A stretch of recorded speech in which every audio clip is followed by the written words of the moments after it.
So I do genuinely try to be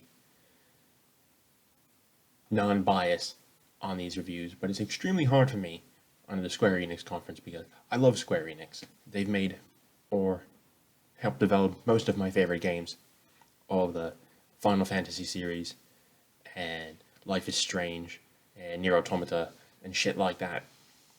So going into this conference, I was already very excited for everything they came out with, which made my opinion start off much better than with other conferences. That being said, let's talk about the stuff that I didn't like. I really hate the practice of making big announcements of just, here's this game you've played before, now we've just ported it to something else. I'm not really sure I understand the push to get absolutely everything on the Switch. I mean, yeah, it's fun to play the games while you're on a long plane ride or something, but you could do that in a post on a website or a tweet. You don't need to take up space at E3 to say, oh yeah, you can play Dragon Quest XI on the Switch now. Just seems like a waste of time, really. Really not sure who was calling out for a sequel to Dying Light. Boringly named Dying Light 2, they didn't even give it a subtitle, I don't think. One of the bigger reveals in the Square Enix conference was a Marvel's Avenger game, and I have nothing truly against the Marvel movies or the whole Avengers deal.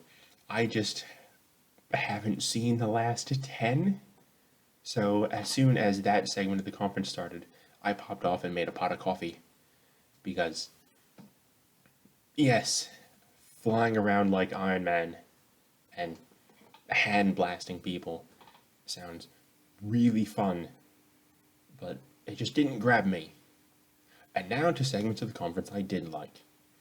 They finally gave us a bloody release date for Final Fantasy VII Remake. They gave us a release window of Kingdom Hearts 3 DLC, and they told us they were actually going to make Final Fantasy VIII available on current generation consoles to go with all the other older ones they've released. So that half of the conference, or that section of the conference, could really be summed up for me with, it's about fucking goddamn time. I'm actually, as angry as that sounded, I am very happy those things got announced. They announced all sorts of other JRPG, Final Fantasy Online expansions, and other upcoming JRPG IPs, which is all really, really nice, because I am a huge JRPG fan. So overall, awesome freaking conference. When those Final Fantasy games come out, don't expect me to be playing anything else.